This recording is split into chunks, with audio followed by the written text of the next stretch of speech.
अंकुश अरोड़ा जी, श्री गंगानगर से। राधे राधे राधे महाराज जी। महाराज जी, जब हम पूर्ण निष्ठा व प्रतिबद्धता ईमानदारी के साथ किसी कार्य में या किसी व्यक्ति विशेष को चाहते हैं तो क्या वह चीज उपलब्धि संभव है क्या? व्यक्ति और कार्य, इसमें प्रारब्ध टांग मार सकता है, लेकिन भगवत प्राप्ति निष्ठा हो जाए और पूर्ण प्रयत्न और कृपा तो निश्चित हो जाएगी, इसमें हमें कोई संशय नहीं। लेकिन सांसारिक व्यक्ति और सांसारिक कार्य की पूर्ति में प्रारब्ध बाधा डाल सकता है। अगर आपका अशुभ प्रारब्ध है तो आप लाख प्रयास करो, वो व्यक्ति आपके अनुकूल नहीं हो सकता, वो वस्तु आपके अधिकार में नहीं आ सकती, वो स्थान आपके अधिकार में नहीं आ सकता। प्रारब्ध प्रतिकूल हो गया तो नहीं। और भगवत प्राप्ति में प्रतिकूल हो जाए प्रारब्ध, तो प्रारब्ध की ऐसी तैसी, वो कुछ नहीं बिगाड़ सकता। भगवत प्राप्ति में कुछ नहीं बिगाड़ सकता, क्योंकि प्रारब्ध का केवल प्रभाव शरीर पर है, प्रारब्ध का प्रभाव हम पर नहीं है। और जब हम भगवत प्राप्ति के लिए चलते हैं, इतना ज्ञान तो होने ही लगता है कि मैं शरीर नहीं हूं, तो शरीर में प्रारब्ध का प्रभाव होगा और अंदर से आर्त भाव से चिंतन होगा, हमें भगवत प्राप्ति तो हो जाएगी। सांसारिक कार्यों में प्रारब्ध अगर कमजोर हो गया और पुरुषार्थ प्रबल हो गया तो प्राप्ति हो जाएगी। अगर प्रारब्ध जोर हो गया, पुरुषार्थ कमजोर हो गया तो फेल हो जाओगे। समझ पा रहे हो आप हमारी बात? पुरुषार्थ जानते हो किसे कहते हैं? जो वर्तमान में क्रिया कर रहे हो। और प्रारब्ध उसे कहते हैं जो पूर्व में पाप है। जैसे बहुत बड़ी डिग्री प्राप्त कर ली लेकिन नौकरी ही नहीं मिल रही, बहुत व्यापार कर रहे हो लेकिन घाटा लग रहा है, बहुत प्रयास कर रहे हो लेकिन निष्फल हो रहे, क्योंकि पूर्व का प्रारब्ध है। पर भगवत प्राप्ति में ऐसा नहीं। एक मार्ग केवल ऐसा जिसमें प्रारब्ध या शुभ अशुभ विनायक इनकी कोई दाल नहीं गलती। जो निरंतर भगवान नाम चिंतन करते हैं, भक्तों का संग करते हैं और सत्संग सुनते हैं, उनमें विवेक जागृत हो जाता है। वो काटते रहते हैं आए हुए दुख सुख के राग को, और भगवान के चिंतन के प्रभाव से इस माया के द्वंद्वों पर विजय प्राप्त करके भगवत प्राप्ति कर लेते हैं। यदि तुम्हें अपने कार्य की पूर्णता करनी ही है तो नाम जप करो। नाम जप से बढ़कर कोई नहीं प्रारब्ध को रोकने वाला, कोई नहीं समर्थ। नाम जप करोगे, प्रारब्ध ऐसे रुका रहेगा जैसे तटस्थ भूमि समुद्र को रोक लेती है। नहीं तो प्रारब्ध बहुत बलवान होता है। अगर प्रारब्ध अपने पे आ जाए तो अच्छे अच्छे हर कार्यों में विघ्न डाल सकता है। पर नाम जप यदि चल रहा है तो जिते विनायक शुभ अशुभ विघ्न करे नहीं कोई, विघ्न करे नहीं कोई, डरे कलिकाल कष्ट भय, हरे सकल संताप हरस्य हरिनाम जपत जय, उसकी विजय हो जाएगी।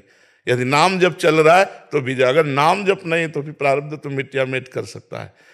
इसलिए हम ये फाइनल में नहीं कह सकते कि आप कर्म निष्ठावान हैं, आप बड़ी सच्चाई से कर्म करते हैं तो आप सफलता ही प्राप्त करेंगे।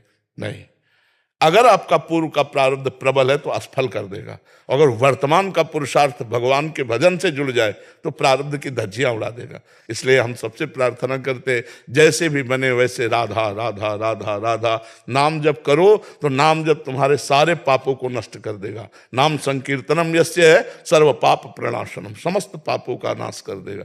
भगवान की शरण और नाम जप इस संसार से हर जगह विजय प्राप्त हो जाएगी, हर जगह। और अगर नाम जप नहीं, भजन नहीं, तो फिर ये पुरुषार्थ जो है प्रारब्ध से नहीं जीत पाएगा। समझ पा रहे हैं आप?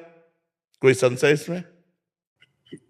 अभी अभी जैसे कोई उम्र है, जैसी उम्र है तो उस हिसाब से मन भी विचलित रहता है हर एक चीज में। आप हमें बताओ, अगर गोली चलाने का अभ्यास आपने जवानी में नहीं किया तो बुढ़ापा में निशाना लगा लोगे? नहीं होगा ना। तो अगर इस समय आपने भजन का अभ्यास मन को नहीं डलवाया तो बुढ़ापे में भजन कर लोगे क्या? हमें जरूरत अभी है परास्त करने की। काम क्रोध लोभ मोह मद मत्सर ये हमारे सामने आ रहे हैं ताल ठोक कर। हम गुरु भजन प्रताप से उनको परास्त करेंगे, सहेंगे, जलन को सहेंगे और भगवान के चिंतन में बढ़कर हम आगे बढ़ेंगे। लौकिक पारलौकिक दोनों उन्नति प्राप्त करने के लिए आध्यात्मिक की अत्यंत आवश्यकता है। बिना अध्यात्म के कूड़ा जीवन है, कूड़ा कोई भी हो, चाहे जिस पद में हो, चाहे जितना वैभव जमा कर लो, मरोगे तो न पद तुम्हारे साथ जाएगा और न चवन्नी बैंक बैलेंस जाएगी। राम नाम कृष्ण नाम हरि नाम राधा नाम जो प्रिय लगे, नाम जपोगे तभी तुम्हारा मंगल होगा। मन तो सबका भटकता है, क्या बूढ़े का नहीं भटकता? क्या आपको लगता है आप जवान हो तो आपका भटकता है? आप 90 साल के बूढ़े व्यक्ति से पूछ लो, क्या मन उसका समाधिस्थ है क्या? अगर अभ्यास भजन में नहीं किया तो भोगों में ही तो जाएगा, और भोगों में जिसका मन गया वो चंचल ही तो है। क्यों? तो ये मत सोचो कि जवान आदमी अध्यात्म में चलते हुए गृहस्थी में नहीं चल पाएगा। नहीं, चल जाएगा, बहुत बढ़िया गृहस्थ होगा। आप अपने कर्तव्य को पूजा समझो, राधा राधा नाम जप करो, किसी का अमंगल न करो, इससे बड़ी कोई पूजा नहीं। सब कुछ, चाहे व्यापार करो, चाहे नौकरी करो, जो चाहो करो, भगवान की पूजा मानकर अपने कर्तव्य को करो, नाम जप करो, किसी का अहित अमंगल न करो, बहुत बड़े भगत हो आप। चाहे तिलक लगाओ चाहे ना लगाओ, और स्वार्थ की भाषा भूली नहीं, और भेष चाहे संत का हो, तो बात तो नहीं बनेगी ना। भेष से थोड़ी साधुता पूर्ण होती है, और आपका भेष नहीं, उद्देश्य ठीक है तो आप संत हो। विभीषण जी आए थे, कोई भेष नहीं था, लेकिन भगवान कह रहे तुम सारीखे संत प्रिय मोरे, धरो देह नहीं आन नहीं हो। तुम्हारे जैसे संतों के लिए मेरा अवतार होता है। विभीषण जी कोई साधु वेश नहीं थे, उद्देश्य श्री राम थे। यदि हमारा उद्देश्य भगवान हो जाए तो पैंट शर्ट में भी हम संत हो जाएं, और यदि हमारा संत वेश में उद्देश्य बिगड़ जाए तो मामला बिगड़ गया। उद्देश्य खास बात है, आप समझ रहे ना हमारी बात। तो ऐसा बहानेबाजी तो कीजिए मत कि हमारा जवान शरीर है और हमारा मन चंचल है, हम कैसे, ऐसा नहीं। इसी समय तो ब्रेक लगाने की आवश्यकता है।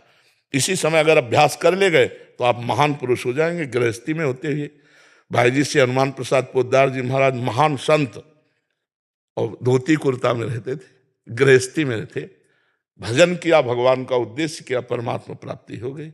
समझ पा रहे आप।